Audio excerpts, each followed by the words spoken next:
Le bébé n'avait regardé personne depuis des mois, jusqu'à ce qu'un grand Danois entre dans la pièce et qu'elle ne puisse plus détacher les yeux de lui. Pendant des mois, leur petite fille avait été complètement silencieuse. Elle ne réagissait à rien, ne riait pas, ne regardait même personne. Les médecins n'avaient aucune réponse. Ils perdaient espoir. Jusqu'à ce que ce chien massif entre dans leur maison. Et quand le père a compris pourquoi sa fille ne pouvait pas arrêter de fixer, il a été absolument dévasté. Avant de regarder, n'oubliez pas d'aimer et de vous abonner pour ne pas manquer une autre histoire touchante comme celle-ci. Et écrivez dans les commentaires d'où vous regardez et quelle heure il est chez vous. Ethan frappa du poing sur la table, faisant trembler un verre. « Elle n'est pas un train en retard, Emma, » cria-t-il. « C'est notre enfant, et elle ne fait aucun son. Tu comprends ça? Pas un seul son. » Le bébé était assis par terre, serrant sa couverture rose, ses joues rondes pressées contre le tissu doux comme si elle essayait de disparaître. Elle avait presque 1 an maintenant. Elle aurait dû babiller, rire, regarder autour d'elle quand quelqu'un appelait son nom. Mais elle ne faisait jamais rien de tout cela.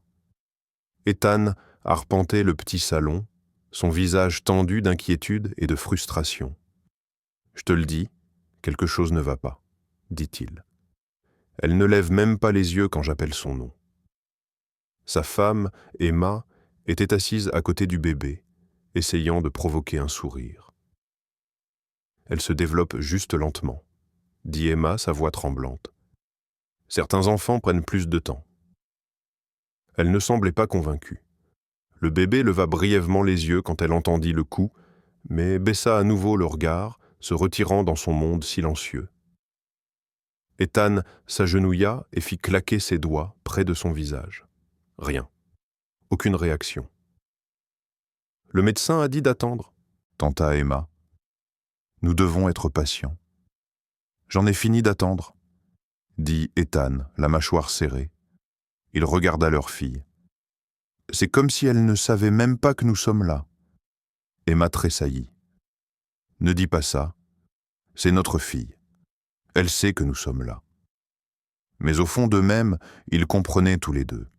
Il y avait des moments où on avait l'impression que leur petite fille existait quelque part très loin, quelque part où ils ne pouvaient pas l'atteindre. Ce soir-là, Ethan était assis à la table de la cuisine, fixant son téléphone, la tête dans les mains. Il parcourait article après article. Thérapie spécialisée, cours de musique, changements alimentaires. Rien de tout cela ne semblait pouvoir aider. Puis il tomba sur une annonce. Un grand Danois qui avait besoin d'un foyer. La photo montrait des yeux sombres et bienveillants et un pelage gris-bleu. Quelque chose dans le regard calme et doux de ses yeux le fit s'arrêter. Il n'avait jamais voulu de chien, surtout pas un aussi massif. Mais les temps désespérés rendaient les idées inhabituelles raisonnables. Emma entra, vit ce qu'il regardait, et son expression se durcit. « Un chien ?» dit-elle. « Tu penses honnêtement qu'un chien va régler ça ?»« Je ne sais pas, » dit Ethan d'un ton tendu. « Mais peut-être qu'elle a besoin d'autre chose. Pas nous, pas plus de médecins. Quelque chose de vivant qui ne la jugera pas. » Emma secoua la tête. « Nous arrivons à peine à gérer maintenant. Et tu veux ajouter un chien géant? Et s'il lui fait mal? Et s'il lui fait peur? » Elle a déjà peur, Emma. La voix d'Ethan s'éleva. « Peur de tout, y compris de nous. » Il frappa la table. « Je ne resterai pas assis ici à regarder notre fille s'éteindre. » Ils se sont disputés pendant des heures. Emma disait qu'il fuyait la réalité, cherchant des miracles impossibles. Ethan disait qu'elle avait arrêté d'essayer. Leurs mots blessaient profondément, jusqu'à ce que le bébé commence à gémir dans son berceau.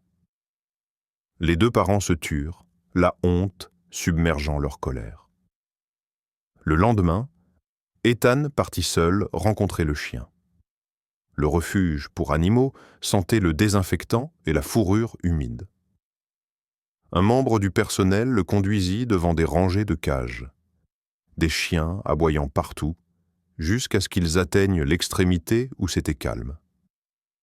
Un grand Danois massif était assis calmement, l'observant avec des yeux doux et sombres. « C'est Zeus », dit le membre du personnel. « C'est un gentil garçon. Ses propriétaires ont dû déménager à l'étranger. Il est un peu perdu en ce moment, mais il est incroyablement doux. » Ethan s'agenouilla près de la cage, croisant le regard du chien. Zeus n'aboya pas et ne recula pas. Il inclina simplement sa grande tête, ses oreilles douces tombant vers l'avant, presque comme s'il demandait « Qu'est-ce qui t'a pris si longtemps ?» Ethan sentit quelque chose se serrer dans sa gorge. Pendant des mois, il avait regardé son bébé sans recevoir rien en retour. Maintenant, ce chien, d'un seul regard, lui faisait sentir vraiment vu. « Je le prends », dit Ethan, la voix tendue. Le membre du personnel sembla surpris. « Vous ne voulez pas passer un peu de temps avec lui d'abord ?»« Non », dit Ethan fermement. « Je le prends maintenant. » Sur le trajet du retour, Zeus était assis à l'arrière, sa structure massive occupant tout le siège, sa queue enroulée autour de lui. Ethan l'observait dans le rétroviseur. « Tu ferais mieux d'en valoir la peine, » murmura-t-il. « Parce que si tu ne peux pas l'atteindre, personne ne le peut. » Quand il se gara dans l'allée, Emma se tenait sur le porche, bras croisés, regard dur. « Tu l'as vraiment fait ?» dit-elle froidement. Ethan ouvrit la porte. Zeus sortit, se secouant. Son pelage gris-bleu ondulait sous la lumière du soleil. Il était énorme, près d'1 mètre de haut à l'épaule. Le bébé était assis sur la hanche d'Emma, fixant avec d'énormes yeux cette créature massive. Ethan regarda sa fille, puis le chien. « Oui.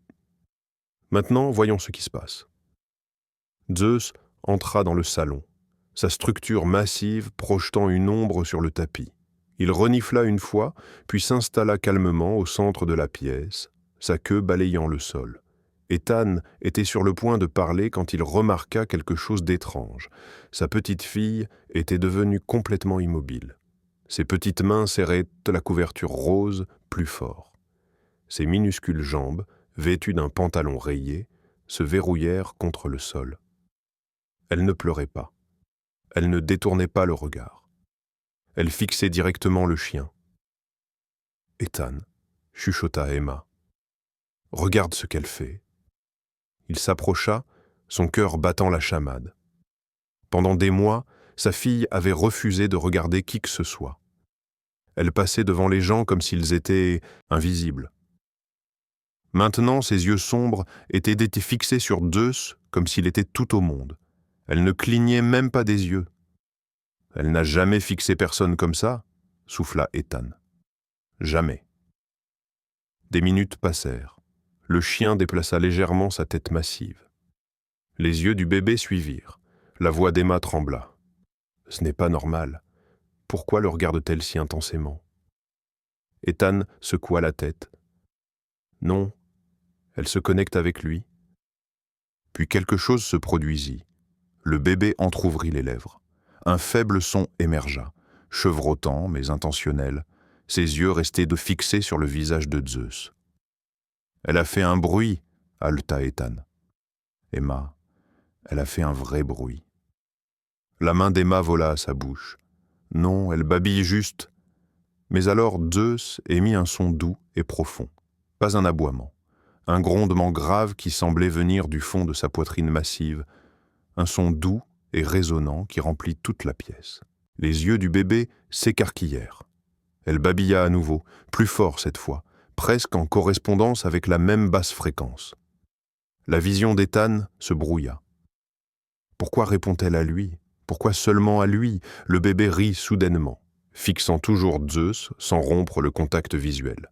Ses petites mains tapotèrent d'achasser la couverture. Son visage s'illumina de pure joie.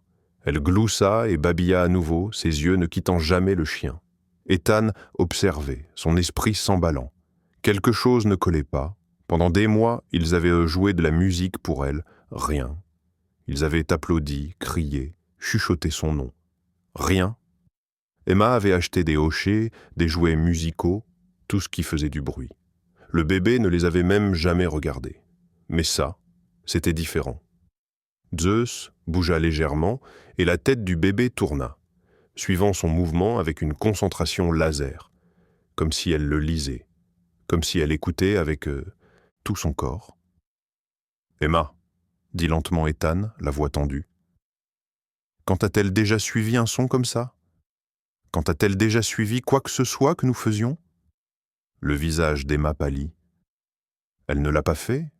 Elle n'a jamais... » La poitrine d'Ethan se serra. Les pièces s'assemblaient et ce qu'elle formait était dévastateur. « Elle ne le regarde pas parce qu'elle l'aime, » dit-il, sa voix se brisant. « Elle le regarde parce qu'elle peut réellement l'entendre. » Emma se figea. « Qu'est-ce que tu veux dire ?» Les yeux d'Ethan se remplirent de larmes. Réfléchis. Elle ne répond jamais à nous. Pas à nos voix, pas à la musique, pas à ses jouets. Mais elle répond à lui. Ses sons sont plus profonds, beaucoup plus profonds, basse fréquence. Sa voix se fait là. Elle est concentrée sur lui parce que ce sont les seuls sons qu'elle peut réellement entendre. Emma recula, les larmes coulant sur son visage. Oh mon Dieu, Ethan. Elle fixait parce qu'elle entendait enfin quelque chose. Pour la première fois de toute sa vie, elle entend clairement. C'est pour ça qu'elle ne peut pas détourner le regard. C'est pour ça qu'elle réagit. Il se couvrit le visage de ses mains. Nous pensions l'avoir perdue, nous pensions que quelque chose était cassé en elle, mais elle attendait attendait un son qu'elle pouvait enfin percevoir. Le bébé cria à nouveau, tendant ses petits bras vers Zeus. Le grand Danois abaissa doucement sa tête massive, permettant à ses minuscules doigts de s'enfoncer dans son pelage doux. Elle gloussa, un son clair et beau qui transperça le cœur d'Ethan comme une lame. Il tomba à genoux, sanglotant. Elle ne peut pas nous entendre du tout, mais elle peut l'entendre lui. Emma tomba à côté de lui, en roulant son bras autour de ses épaules tremblantes. Ensemble, ils restèrent là, observant leur fille et le chien massif se connecter dans une conversation sans mots. Ses yeux ne se déplacèrent pas un seul instant. Sa petite voix s'éleva à plusieurs reprises pour correspondre à ces sons graves et grondants. Pour la première fois, le silence qui avait consumé leur maison était enfin brisé. Et le père était assis là, choqué, dévasté et reconnaissant à la fois, comprenant enfin pourquoi sa fille n'avait jamais cessé de fixer. Avez-vous apprécié cette histoire? Si votre enfant ne vous avait pas répondu pendant des mois, auriez-vous tenté votre chance avec un chien pour aider? Oui ou non? Faites-le nous savoir dans les commentaires ci-dessous. Si vous avez aimé l'histoire, abonnez-vous à cette chaîne et laissez un like. Merci beaucoup d'avoir écouté. À bientôt dans la prochaine vidéo. Passez une excellente journée.